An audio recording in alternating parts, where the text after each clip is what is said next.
네, 임금 인상과 노동 현안에 대한 국회 입장 들어보고 있는데요. 이번에는 야권의 입장 들어보겠습니다. 국회 환경노동위원회 야당 간사이시죠. 새정치민주연합의 이인영 의원이 전화 연결되어 있습니다. 안녕하십니까? 네, 안녕하세요. 네. 자, 앞서 말씀드린 대로 민주노총과 한국노총이 올해 적어도 23만 원에서 24만 원의 임금을 올려야 된다, 이런 요구를 했습니다. 앞서 새누리당 김성태 의원은 임금은 올려야겠지만 이와 같은 인상 폭은 조금 많은 듯하다, 이런 얘기를 했어요. 이 의원께서는 어떻게 느끼십니까?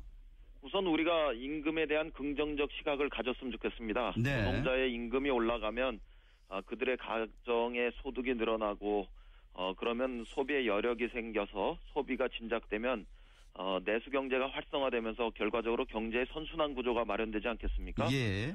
임금이 오르는 것에 대해서 특히 적정한 임금이 오르는 것에 대해서는 우리가 긍정적으로 바라보자, 이런 말씀드리겠고요. 네.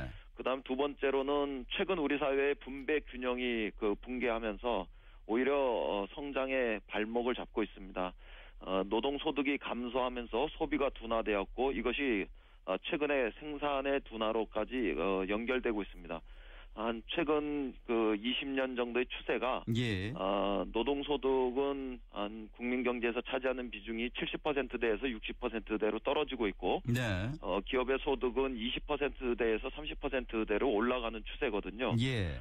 이런 것을 볼 때 임금을 올려서 분배 균형을 다시 맞추고 전체적으로 국민 경제의 선순환 구조를 마련할 필요가 있다, 이래 보여집니다. 그런 면에서 적정한 수준으로 임금이 올라가는 것은 꼭 필요한 일이라고 봅니다. 예. 자, 그러면 그런 맥락에서 보면 어제 최경환 경제부총리가 적정 수준으로 근로자 임금을 올려야 된다, 이렇게 얘기한 건 바람직한 방향이다, 이렇게 보시겠군요. 매우 바람직한 방향입니다. 최경환 부총리가 그동안 펼쳐왔던 양적 확대 정책에 성과를 내기 위해서도 이제는 임금을 올려서 예. 적정 임금을 통해서 소비의 여력을 만들고 소비 진작을 통해서 내수 경제를 활성화하면서 경제 전반의 선순환 구조를 만들 필요가 있는 시점이다. 네. 바람직한 방향이다, 이렇게 말씀드리겠습니다. 자, 문제는 노총에서 주장한 23만 원과 24만 원이 지금 재계 시각과는 워낙 차이가 있어서 이 간격을 어떻게 좁히느냐 하는 게 문제인 듯해요. 인상폭은 어떻게 보십니까? 우선 재계와 양대 노총이 한 자리에 만나서 예. 사회적 대화를 통해서 합의점을 찾는 것이 가장 중요해 보입니다.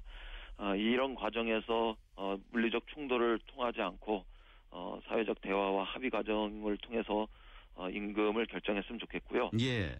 다만 재계도 어렵다는 얘기만 할 것이 아니고 우선 재계가 좀 더 양보하는 이런 자세를 취했으면 좋겠습니다. 네. 2009년에 사내 유보금이 288조였던 것이 2013년에 520조로 이렇게 급격하게 늘어나고 있지 않습니까?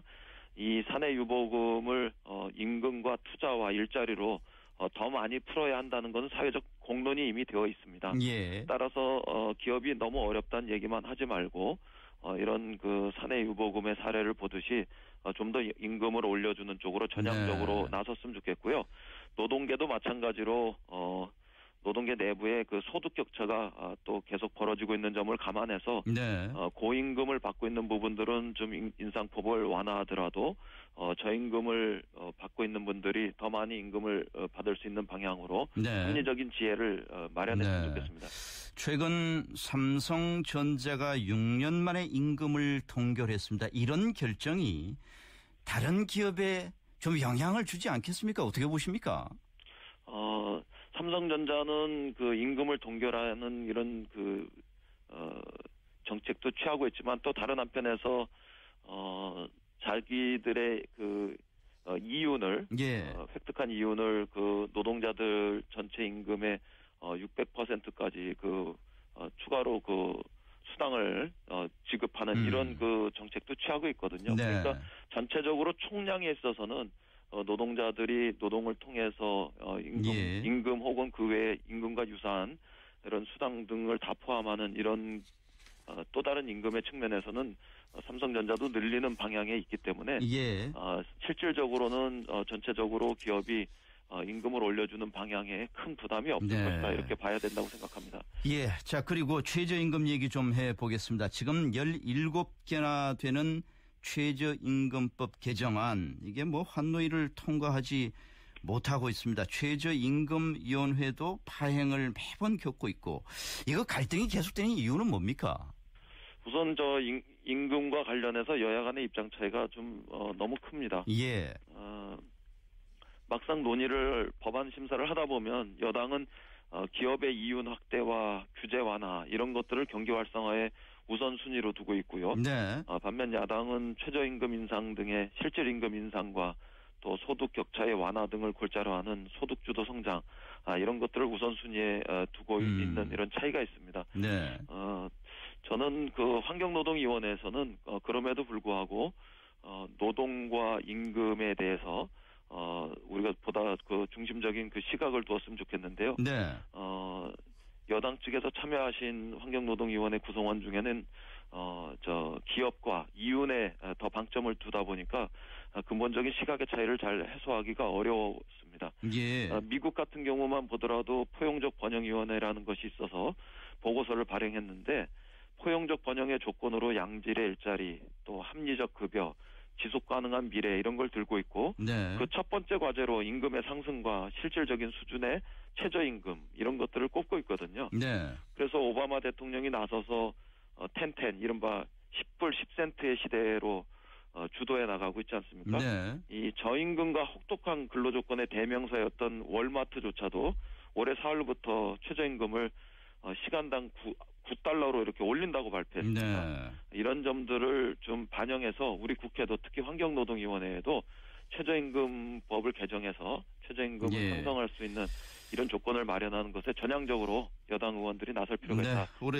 생각합니다. 최저임금법 개정안 어떻게 바뀔지 봐야겠는데 이인영 의원께서도 발의한 법안이 있습니까? 네, 그렇습니다. 어떤 내용입니까? 저는 최저임금법이 그 결정 방식에 있어서 하한선을 뒀으면 좋겠다 이런 그 문제의식이 있습니다. 그러니까 예. 지금 최저임금은 대체로 이 근로자의 생계비, 예. 또 유사 근로자의 임금, 노동 생산성 및 그 소득 분배율 등을 이렇게 고려하게 돼 있는데요. 네.